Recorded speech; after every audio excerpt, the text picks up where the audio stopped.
Bismillahirrahmanirrahim. Assalamualaikum warahmatullahi wabarakatuh. Alhamdulillahi rabbil alamin. Wassalatu wassalamu ala asrafil anbiya'i wal mursalin Sayyidina wa maulana Muhammadin wa ala alihi wa sahbihi ajma'in. Rabbi israh li sadri wa yassir li amri wahlul 'uqdatam min lisani yafqahu qawli, amma ba'du. Pertama-tama marilah kita panjatkan puja beserta puji syukur kita kehadirat Allah Subhanahu wa taala yang telah memberikan kita berbagai macam nikmatnya sehingga kita dapat berkumpul dan melanjutkan kajian kita pada pagi hari ini. Tak lupa pula salawat serta salam kita haturkan kepada junjungan kita Nabi besar Muhammad sallallahu alaihi wasallam. Semoga kelak kita mendapatkan syafaat beliau di yaumil akhir. Hadirin jamaah salat subuh Masjid Raya Hubbul Watan Islamic Center Nusa Tenggara Barat dan pendengar RRI Pro 1 Mataram rahimakumullah. InsyaAllah kajian kita pada pagi hari ini akan disampaikan langsung oleh guru kita Al-Mukarram Profesor Dr. Abdul Fattah MPhilI, dan insyaAllah kajian kita akan berlangsung sampai waktu syuruk, yakni pukul 6:15 waktu Indonesia Tengah. Baiklah, agar lebih barokahnya marilah kita buka kajian kita pada pagi hari ini dengan bersama-sama melafazkan al-basmalah. Bismillahirrahmanirrahim. Kepada Al-Mukarram falyatafaddal alaihi mashkura.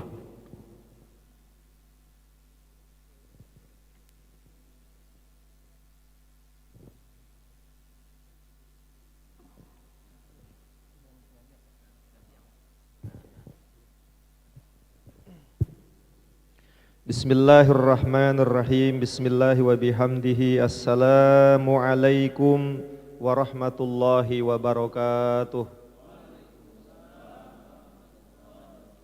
Alhamdulillah thumma alhamdulillah wassalatu wassalamu ala rasulillah nabiyina wa rasulina wa maulana Muhammad ibn Abdillah wa ala alihi wa ashabihi wa man iqtada hudah ila yaumil qiyamah. Qala Allah Ta'ala fi kitabillah, a'udzu billahi minasy syaithanir rajim.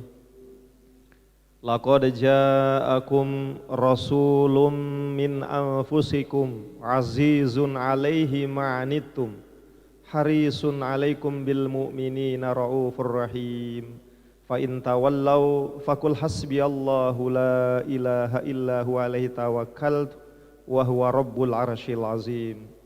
Wa qala ta'ala aidan li ila fi Quraisy ila fihim rihlatash shita'i was-sayf falyabudu rabb hadzal baitil ladzi at'amahum min ju'i wa amanahum min khauf.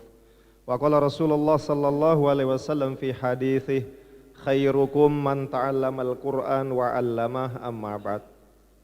Hadratal mukarramin, para hadirin hadirat jamaah salat subuh dan segenap pendengar RRI Pro 1 Mataram yang dirahmati Allah.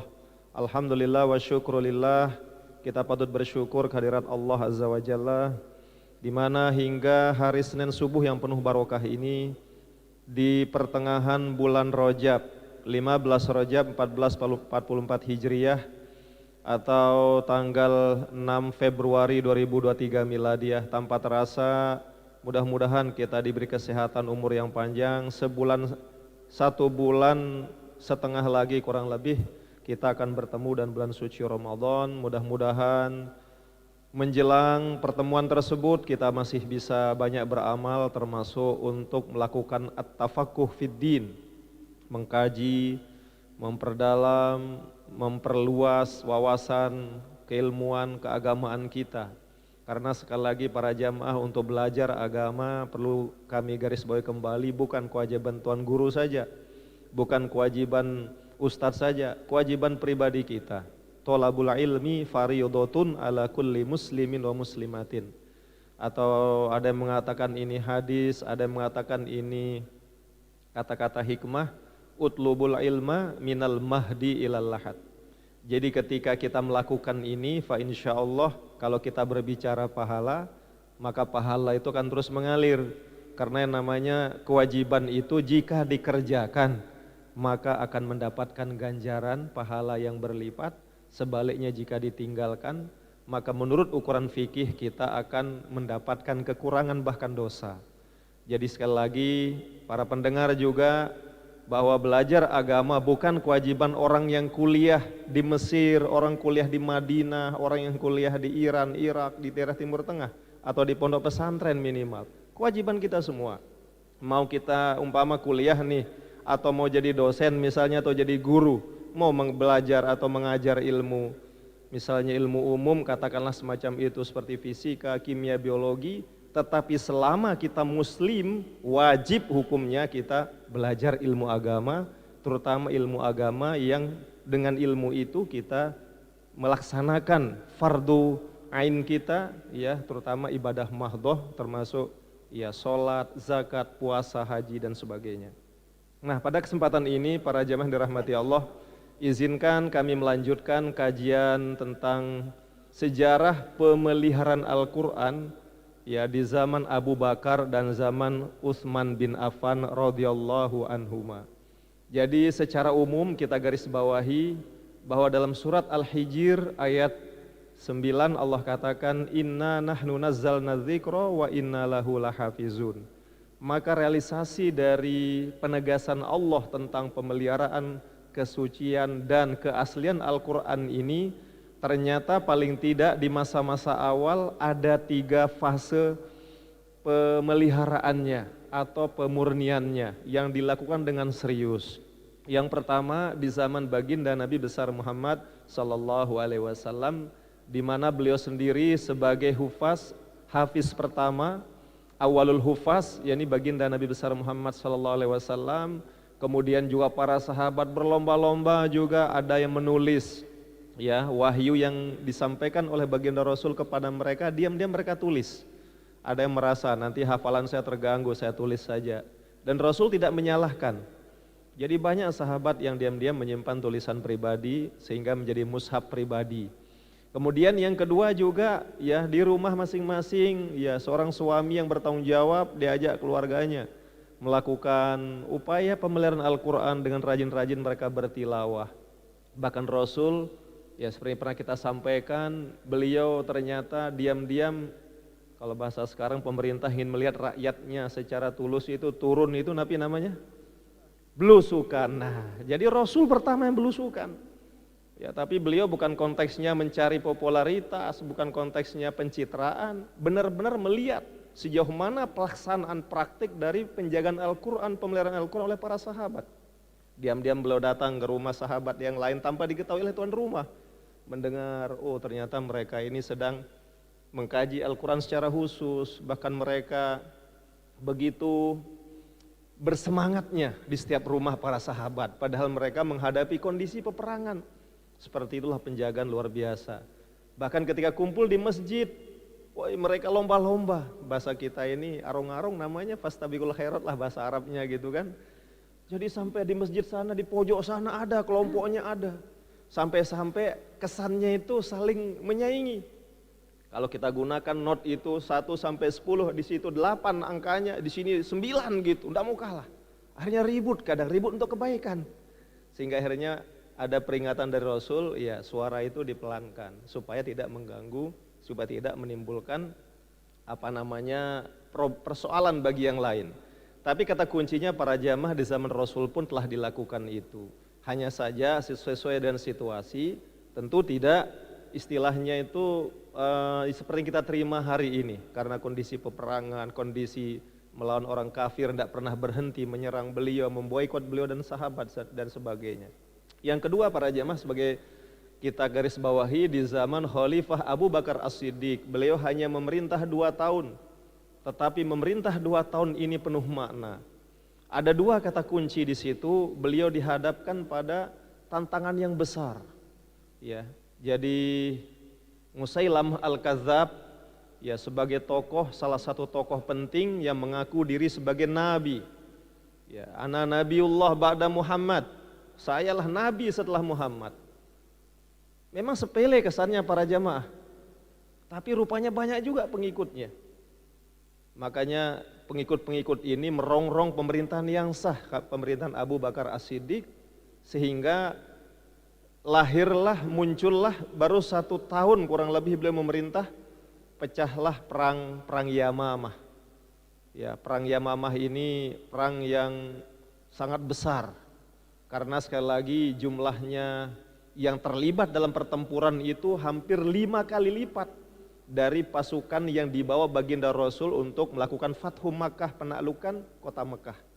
Jika penaklukan kota Mekah itu 10.000 para sahabat, sedangkan dalam perang Yamamah ini 50.000 manusia bertempur, dan kematian pun sangat besar. 20.000 dari kaum Az-Zanadik, kaum munafik, ya, yang mengaku nabi palsu ini dan jamaahnya ini, 20.000 itu tewas. Dari umat Islam sahabat yang setia 1.200 orang.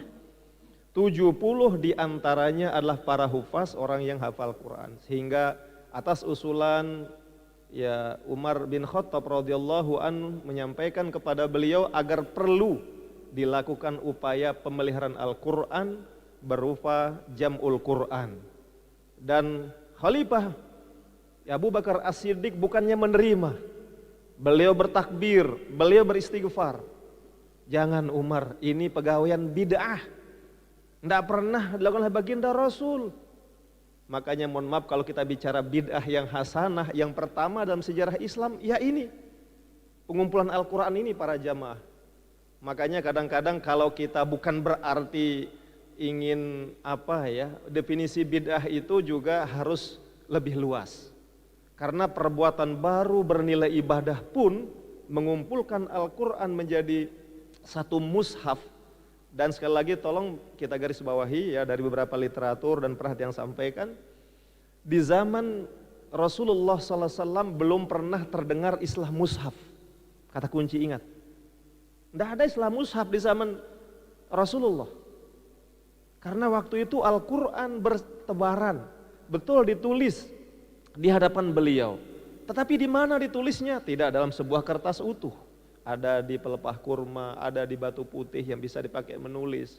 Ada juga kemudian di kulit-kulit hewan, kulit unta. Bahkan yang menarik pernah yang sampaikan juga di pelana. Jadi saking kreatifnya sahabat, saking ingin menjaga Al-Quran ini, pelana unta tempat mereka duduki ditulis ayat di sana. Ya, supaya tidak hilang, karena memang alat tulis waktu itu masih sederhana, kertas masih belum ada. Jadi tidak ada istilah mushaf. Nah, mushaf kemudian mulai ya dikenal ya pada masa Khalifah ya Abu Bakar As-Siddiq, dan ini bid'ah hasanah yang pertama. Loh, kenapa Bapak bilang yang pertama? Karena bid'ah hasanah kedua yang kita kenal itu kan ketika Khalifah kedua berikutnya, yakni sahabat Umar bin Khattab mengumpulkan orang taraweh yang tadinya itu ya kan berserakan, ya ada yang terpencar, ada ini, karena Rasulullah SAW dalam riwayat itu tidak sampai 3 malam ketemu dengan para sahabat taraweh berjamaah, sehingga akhirnya Umar mengumpulkan mereka dan mengatakan ni'matul bid'atu hadhihi, sebaik-baik bid'ah itu ya ini, saya kumpulkan kalian ini, kita taraweh 20 rakaat. Karena itu Bapak Ibu yang dirahmati Allah, memang wawasan kita, pemahaman kita ini harus luas. Dan jangan mudah kita salahkan yang lain. Karena yang lain juga mohon maaf punya dalil. Ya, jadi itu yang kedua. Nah, bid'ah yang ketiga diantaranya ini yang kita bicarakan pada subuh ini, yakni mushaf Utsmani atau disebut dengan Rosam Utsmani, yang itu kita gunakan hingga hari ini. Ini juga berbeda. Walaupun jelas bukan berarti ada Al-Quran yang berbeda, tidak. Ada hal-hal tertentu yang membuat dia berbeda. Jadi kalau kita bicara daftar-daftar bid'ah yang berlaku hingga hari ini, yang tidak berani orang katakan ini bid'ah dolalah itu, ya ini yang kita sampaikan. Ya, jadi yang ketiga ini adalah ya mushaf Utsmani atau Rosam Utsmani. Namun sebelum itu para jamaah yang dirahmati Allah, memang setiap zaman itu punya tantangan sendiri. Nah, sebelum tiang bercerita lebih lanjut tentang bagaimana Khalifah Utsman terbunuh terlebih dahulu, izin tiang sampaikan ya agar ada barokahnya kita tabarukan dengan kitab niki, bahwa Ada yang menarik ketika sahabat Abu Bakar As-Siddiq ketika beliau sudah menuntaskan tugas untuk mengumpulkan tulisan-tulisan berserakan itu menjadi satu mushaf atau mushaf Abu Bakar ini, ada sikap beliau yang menarik dan itu berbeda dengan Utsman. Jadi ketika mushaf Abu Bakar ini, Bapak Ibu yang dirahmati Allah, ya, selesai ditulis oleh Khalifah Abu Bakar, maka ketika tuntas mushaf ini sebagai standar pertama, yang utama, beliau tidak melarang mushaf yang ditulis oleh sahabat yang lain. Beda dengan Utsman bin Affan. Ketika Rasam Utsmani, mushaf Utsmani yang kita gunakan hingga hari ini di seluruh umat Islam, sudah berjalan 1000 tahun lebih ini Bapak Ibu, ketika selesai penulisan mushaf itu, maka berdasarkan pertimbangan persatuan umat Islam, mushaf-mushaf yang itu dibakar. Bahasa kita napi dibakar ini. Dek, dimusnahkan kan bisa dilempar, bisa dibakar pokoknya. Apa namanya? Pokoknya ya pakai api lah dibakar. Tapi jangan ikuti pembakaran Al-Quran baru-baru ini. Kalau itu kurang ajar kalau itu. Mushaf Utsmani yang dibakar banyak kan. Jadi memang ini, makanya sekali lagi Bapak Ibu, zaman seperti ini perlu kita pahami sejarah supaya banyak orang-orang yang berniat tidak baik terhadap umat Islam ini. Nah, biar mencapai barokahnya sekali lagi, ini izin yang sampaikan Mabahith fi Ulumil Quran niki, halaman 127. Wa qad arafna anal Qur'ana kana maktuban min qabli fi ahdin Nabi sallallahu alaihi wasallam walakinnahu kana mufarraqan fir riqa wal iktaf wal asab.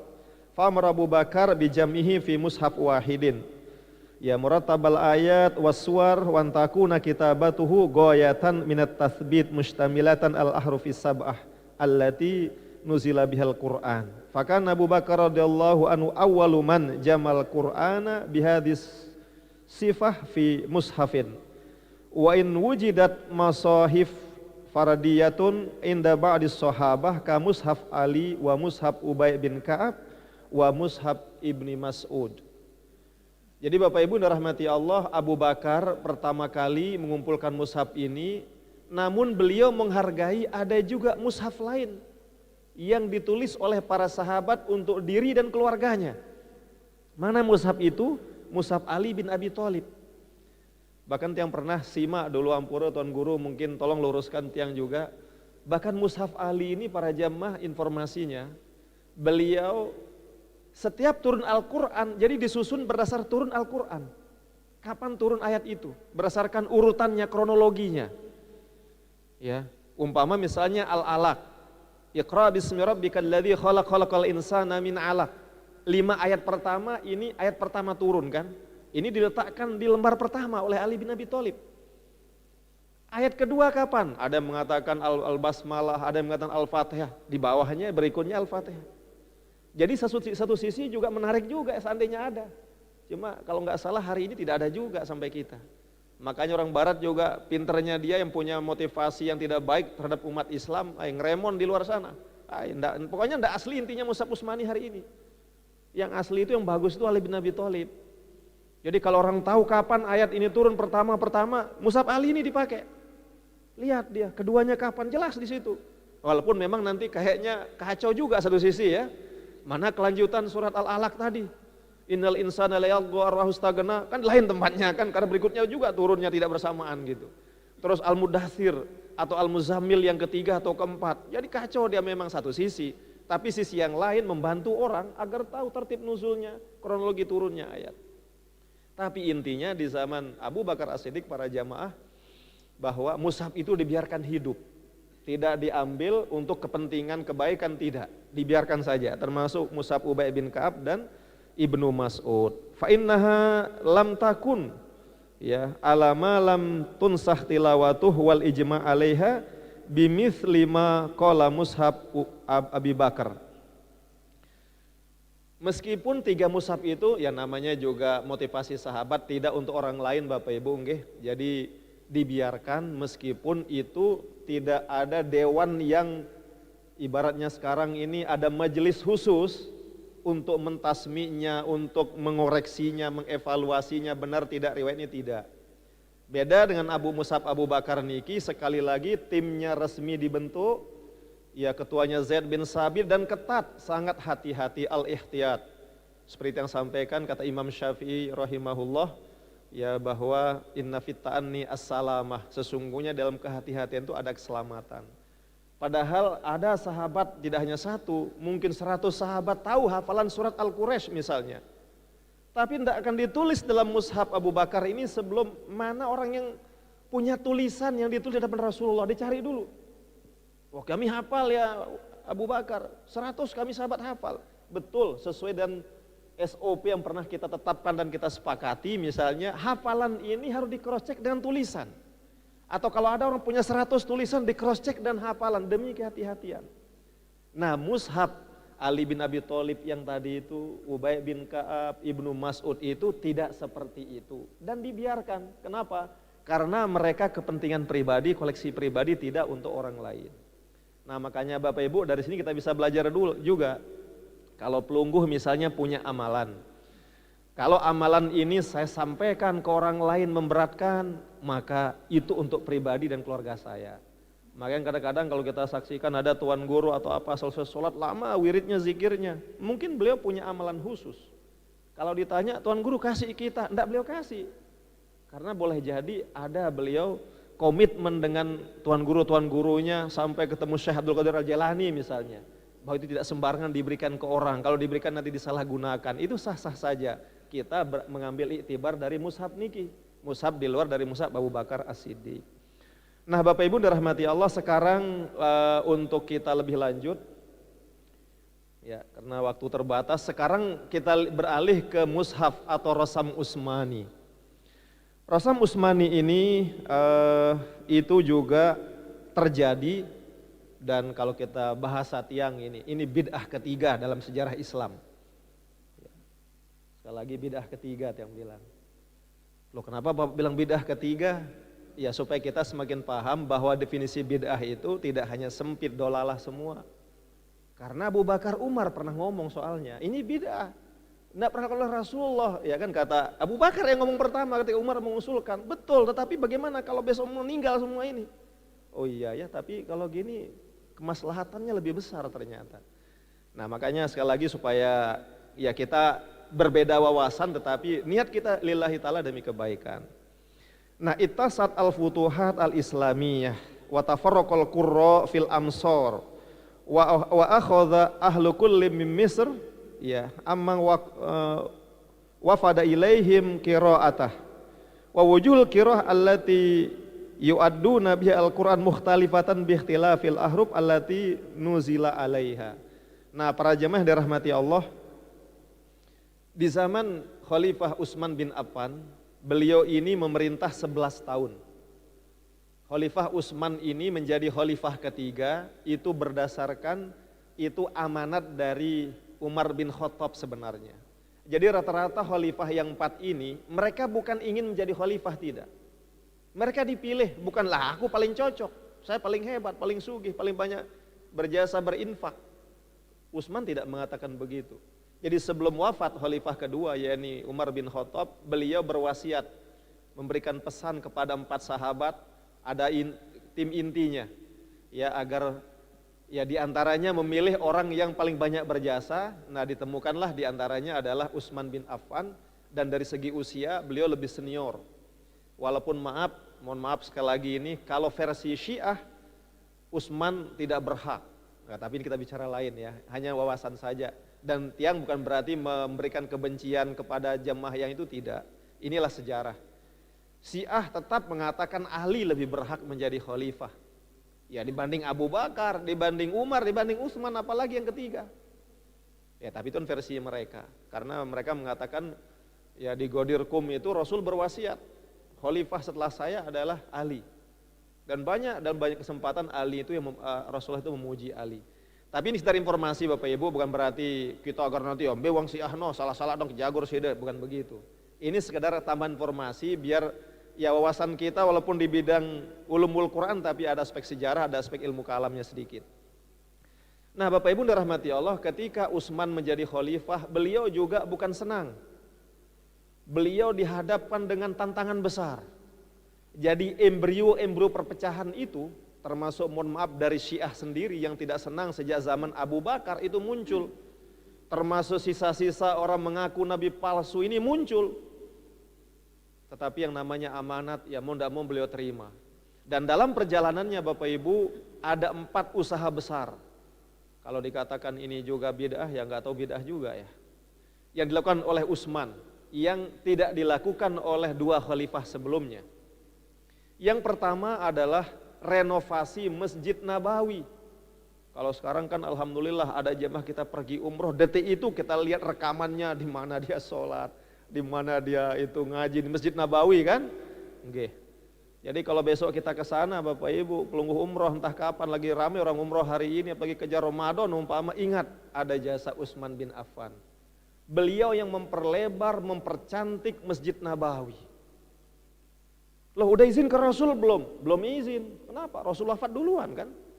Bid'ah enggak? Jangan pikirkan tanya bid'ah. Pokoknya menurut informasi riwayat Bapak Ibu, Masjid Nabawi ketika dibuat oleh Rasul tidak berkeramik seperti hari ini. Tidak tiang-tiangnya hebat berwarna-warni seperti ini. Yang membuat cantik mengawali adalah Khalifah Utsman bin Affan. Supaya orang semangat ke masjid, enggak masjid maaf.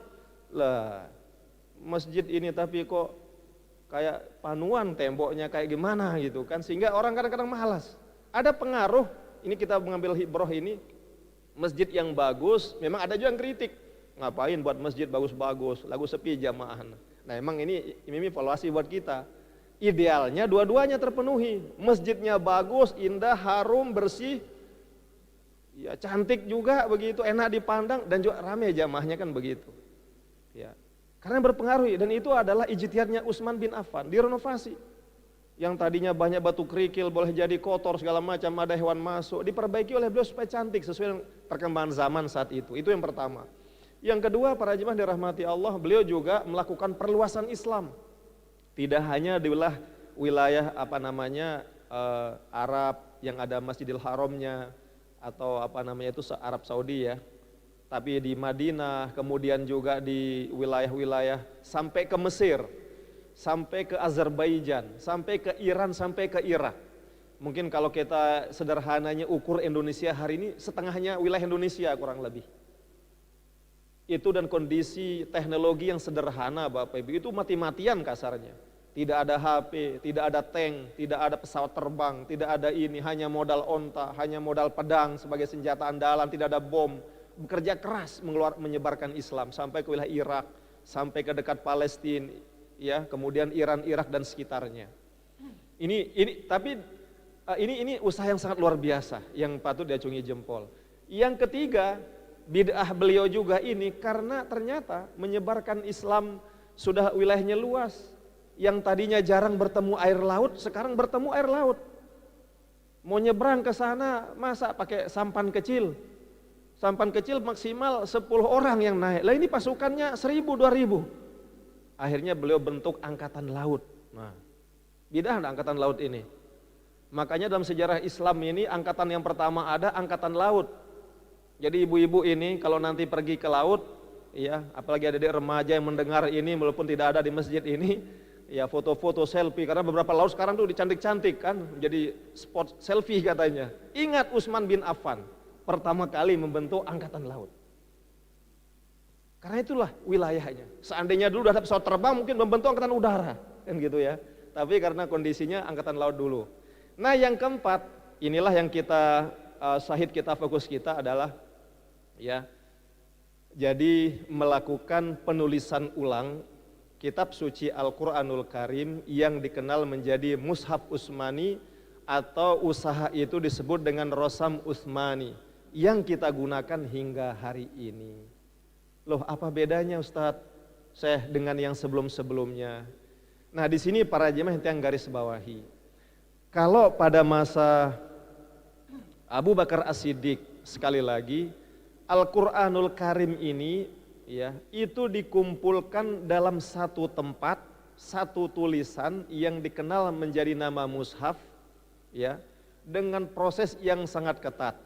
Tetapi ingat, semuanya itu mengakomodir 7 dialek. 7 logat orang Arab saat itu. Nah, sudah kita sampaikan dalam sebelumnya, misalnya dalam sebuah riwayat ya, qala Rasulullah sallallahu alaihi wasallam aqra'ani Jibrilu ala harfin farajatuhu falam azal astaziduh wa yaziduni intaha ila sab'atu ahruf, kata baginda Rasul riwayat Ibnu Abbas.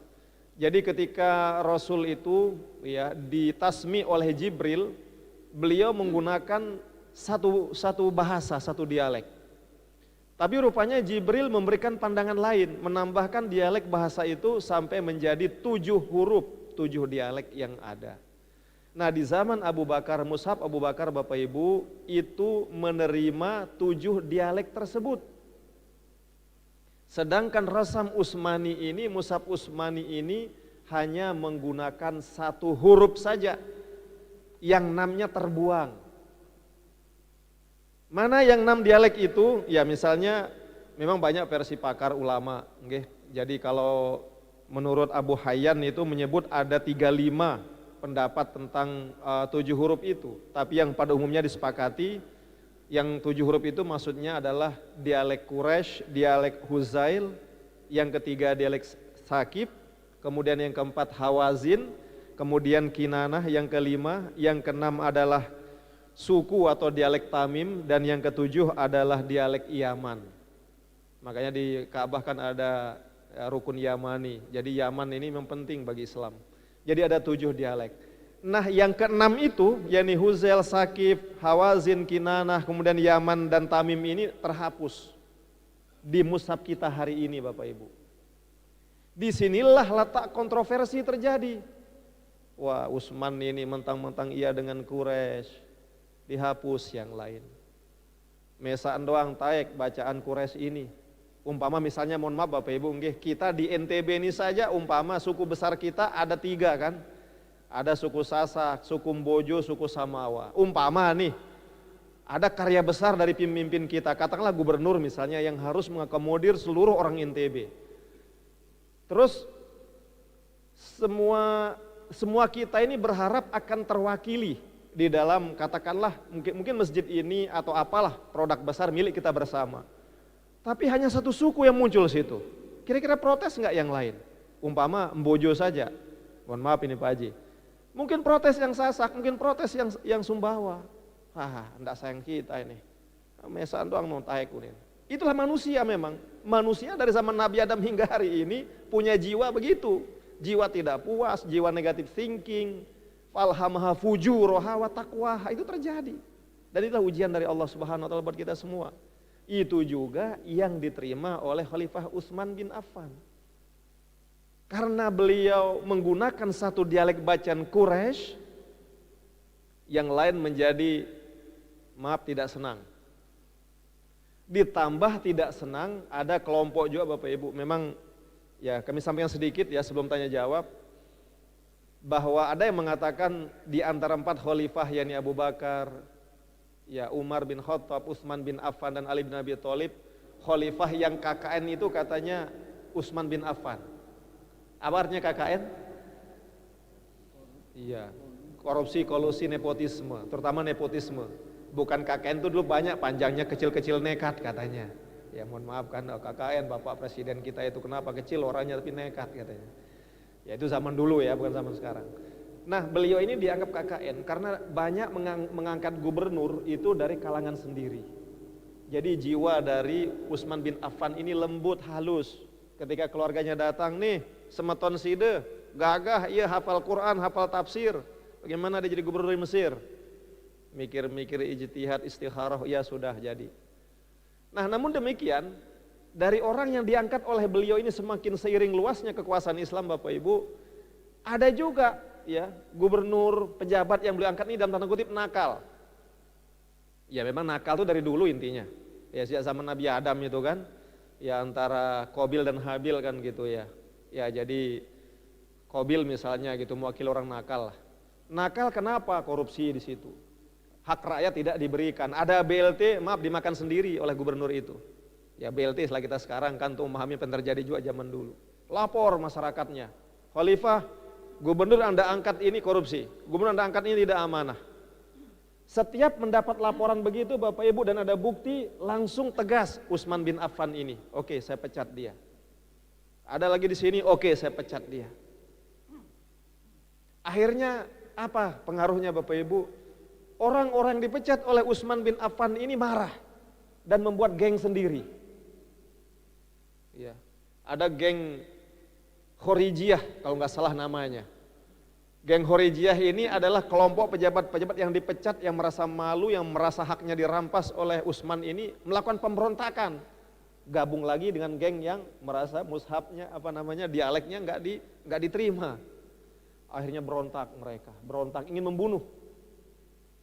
Sebelum beliau terbunuh, dan memang terbunuh Utsman bin Affan kan Bapak Ibu. Ada orang yang setia dan beliau berkata, "Wahai Khalifah, kami khawatir bahwa nyawa Anda dalam ancaman. Kalau Anda tidak dibantu, tidak dikawal, ya, tidak diberikan bodyguard yang hebat, Anda akan tewas, Anda akan wafat syahid. Beri kami perintah sekarang ini. Kami siap mengamankan kelompok Khorijiyah ini, kami habisi dia." Seandainya Utsman bin Affan mengatakan, "Oke, lakukan," mungkin banyak yang juga akan dibunuh juga. Tapi kan perang saudara yang terjadi. PR besar umat Islam ini nggak jalan-jalan.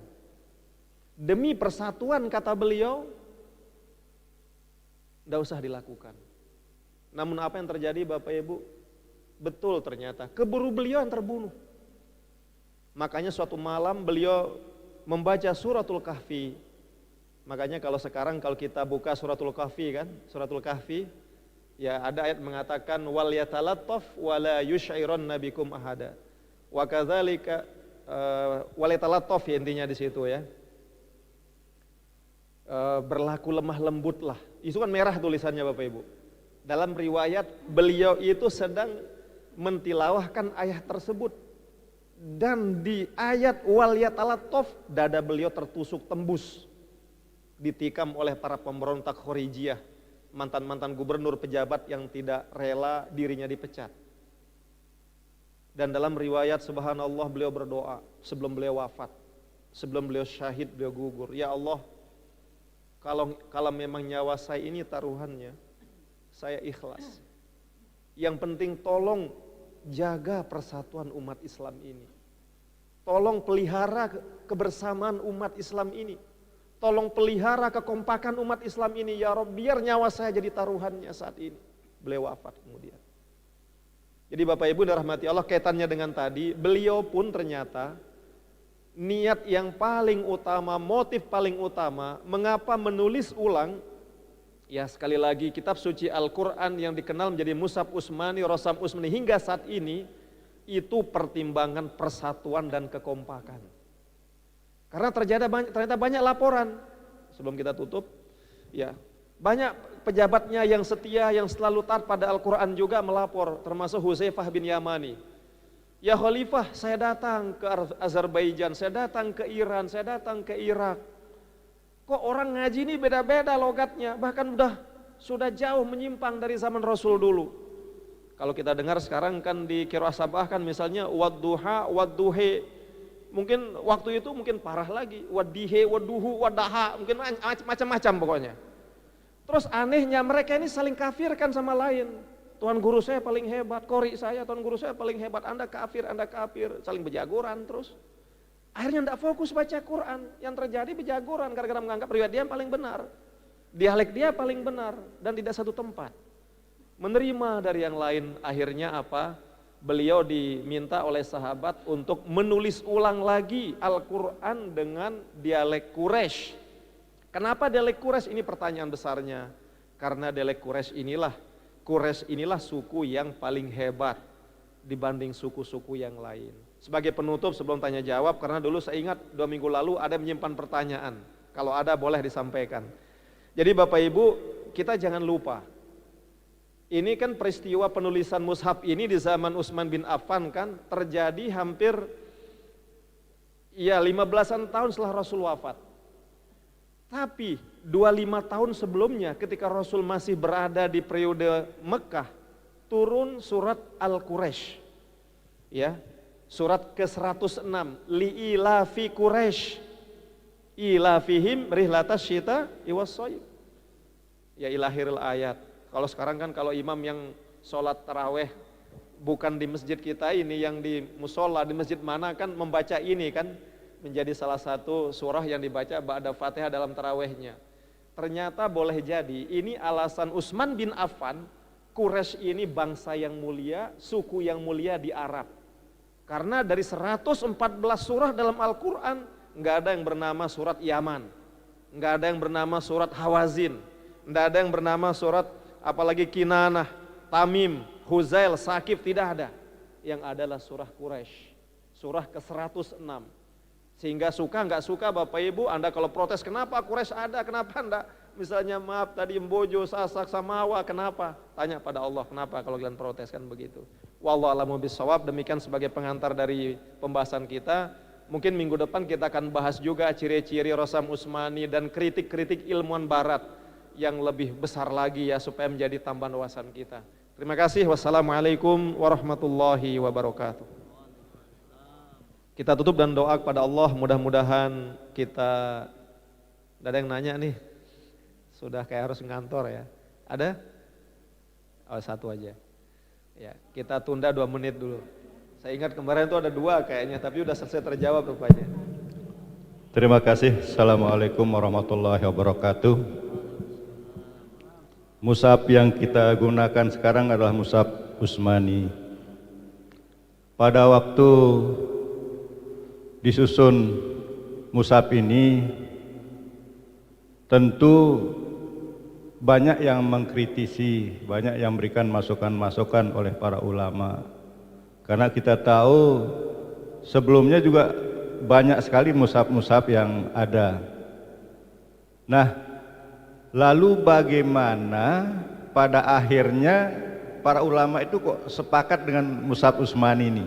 Itu yang pertama. Kemudian yang kedua, dalam praktik sehari-hari, setiap malam Jumat kita disunatkan membaca surat Al-Kahfi. Tetapi di masyarakat kita sebagian besar di desa-desa, setiap malam Jumat itu ada yasinan, bukan Al-Kahfian. Nah, apakah memang lebih istimewa surat Al-Kahfi dengan surat Yasin kalau pada malam Jumat? Mohon penjelasan. Terima kasih. Assalamualaikum warahmatullahi wabarakatuh.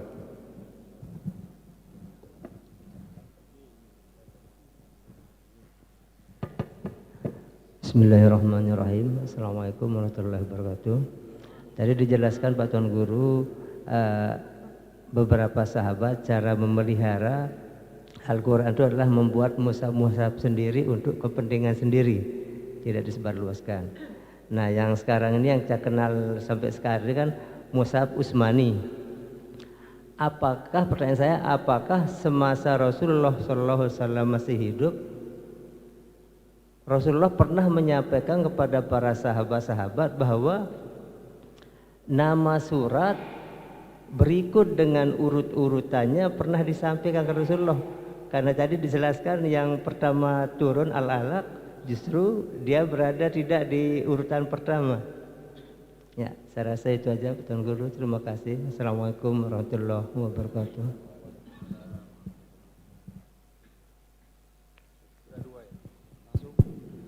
Ya baik, yang pertama ya tentang keputusan dari Khalifah Utsman bin Affan membuat atau menyusun dalam rangka memelihara kesucian, memelihara keaslian Al-Quran sehingga lahirlah mushaf Utsmani hingga hari ini.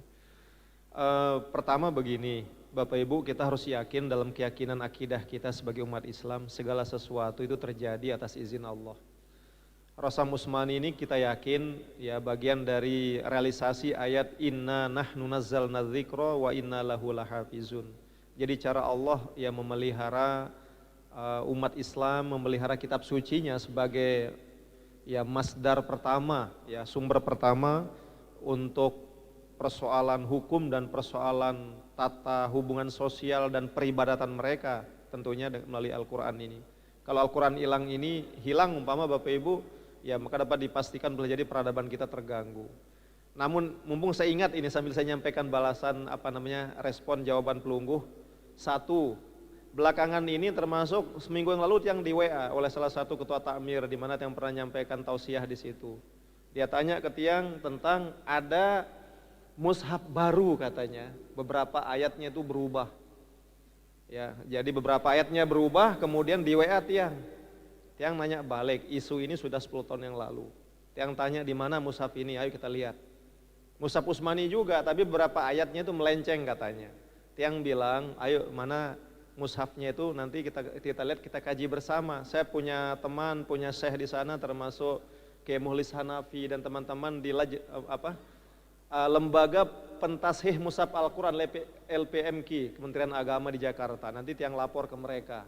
Tapi setelah itu enggak ada katanya. Nah ingat, termasuk isu penculikan anak Bapak Ibu ya. Kita harus jadi orang dewasa. Al-Quran mengatakan fatabayyanu in ja'akum fasikum binaba'in fatabayyanu. Hari ini, mungkin tidak hari ini, lusa, apalagi 2024, dapat diprediksi hal ini akan makin banyak untuk memecah belah persatuan umat Islam, untuk memecah belah bangsa Indonesia. Waspada Bapak Ibu, gunakan akal sehat, jangan becat nyadu. Loh Pak, ini kan ada video. Iya, video itu dibuat kapan? Konteksnya apa? Wih, anak kecil dipukul. Ya itu dipukul mungkin di sana ketika perang ya antara Ukraina dan Rusia. Wajahnya kan kayak orang Arab, kayak orang Islam, mancung-mancung, gagah, cantik kan. Tinggal dikasih jilbab dikit, kepentingannya untuk mecah belah kita. Waspadalah, kata Bang Napi dulu era Orde Baru ya. Waspada, jangan cepat. Oh, penculikan anak, yaitu video di mana, tahun berapa. Jangan Orde Baru dulu terus dibuat caption baru, disebarkan. Pelungguh, bait golok no bait, saya pelaku. Nanti orang nyari sampah diduga dipukul dia, dibunuh dia, kayak yang terjadi waktu 2013 dulu. Ingat yang pokoknya maaf, waspada. Termasuk isu-isu Al-Quran diselewengkan. Mana dia fisiknya kita kaji, jangan cepat nyadu. Ya tedok ternyata beliau. Maksud kita Bapak Ibu jangan mudah terprovokasi, apalagi oleh media sosial. Jujur media sosial ini jangan imani dia.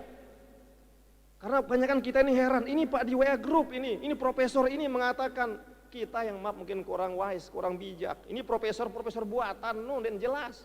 Lalu disebut di Wisconsin University, di Madinah University, ayo terbang ke Madinah, cari ada nggak profesor ini? Belum tentu ada. Makanya jangan cepat nyadu.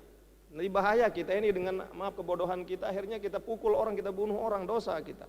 Nah itu yang pertama, ya kaitannya dan itu. Yang kedua tentang bagaimana tentang pertentangan.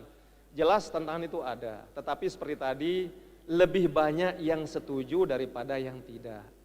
Karena dengan alasan-alasan tadi, satu, menjaga persatuan umat Islam. Kalau 7 huruf ini dibiarkan, 7 dialek ini Bapak Ibu, terlebih hari ini, jangankan di dunia yang lain, di NTB saja, mohon maaf, ada berapa suku kita dari yang 3 besar tadi, banyak varian-variannya, ya. Di Sasak sendiri coba, Lombok Barat, Kota Mataram, Lombok Tengah, Lombok Timur, beda bahasanya walaupun sama-sama Sasak. Yang pernah cerita 2 tahun lalu kalau nggak salah di sini, kata ya saja bagi jamaah kita Muslim di Lombok Tengah, Lombok Timur beda artinya. Dan bedanya itu diametral, berbeda total. Ya satu berarti oke, ya satu berarti ende. Coba. Pernah dalam cerita lucu itu kan, aji pira aji punti ini, ya aku jual katanya. Angka aji pira, ya aku jual. Satu artinya ditanya berapa harga pisang ini, satu mengatakan ya aku jual, tidak saya jual, tapi satu bermakna akan saya jual. Dia nanya berapa makanya harga, ya aku jual, akhirnya saling pukul dia. Ini sesama NTB, Lombok Tengah, Lombok Timur, tidak jauh-jauh. Nah bagaimana Bapak Ibu sebenarnya dibiarkan hari ini 7 dialek itu, Masya Allah. Mungkin tilawatil Quran malam kita bulan puasa besok tadarusan akan biur jamaah, mungkin tepuk tangan lewe dialek mekaduna ini katanya kan. Tapi sudah kembali, itu sudah dari Allah Subhanahu wa taala singkatnya. Kedua, tentang bacaan Yasin dan Kahfi. Bapak Ibu yang dirahmati Allah, semua ayat Al-Qur'an ini punya kelebihan masing-masing. Yang membaca surat Kahfi silahkan, membaca surah Yasin juga silahkan, membaca surah Baqarah silahkan. Ya mohon maaf sesuai hajat dan tanda kutip. Intinya dibaca, jangan berhenti dibaca, itu aja menurut tiang. Satu, Al-Baqarah kelebihannya misalnya kalau pelungguh merasa di rumah baru dibeli agak angker kata orang, perbanyak baca surah Baqarah. Karena surat ini melindungi kita dari jin, iblis dan sebagainya. Loh Pak, tapi semakin banyak, berarti membacanya kurang, perbanyak bacanya kan begitu. Surat Yasin itu adalah kolbu, ya kolbul Quran dalam sebuah riwayat ya, itu adalah hatinya Al-Quran. Bahkan yang punya kitab kemarin, tapi lain waktu yang bawa, yang baru beli di Malang seminggu yang lalu, ya tentang qiraatul Quran, ya wa adabuh kurang lebih, jadi membaca Al-Quran adabnya dan fadilahnya. Di antara surat Yasin itu kelebihannya Bapak Ibu yang baca dari riwayat di situ makanya merinding juga. Barang siapa, singkatnya ini Indonesianya, barang siapa yang membaca surah Yasin 1 kali, pahalanya sama dengan membaca 10 kali Al-Quran tetapi tidak termasuk surat Yasin di dalamnya. Artinya pelunggu misalnya membaca surat Yasin sekarang. Berdasarkan hadis tersebut, kalau pelunggu ikhlas membacanya 10 kali khotam Al-Quran hanya hilang Yasinnya di 10-nya itu. Artinya begitu banyaknya gitu. Nah begitu juga dengan surat Kahfi, itu juga banyak kehebatan kelebihan masing-masing. Silahkan aja yang mana saja, itu jawaban yang singkat. Kemudian pertanyaan kedua tadi terkait dengan apa? Ya begini, baik.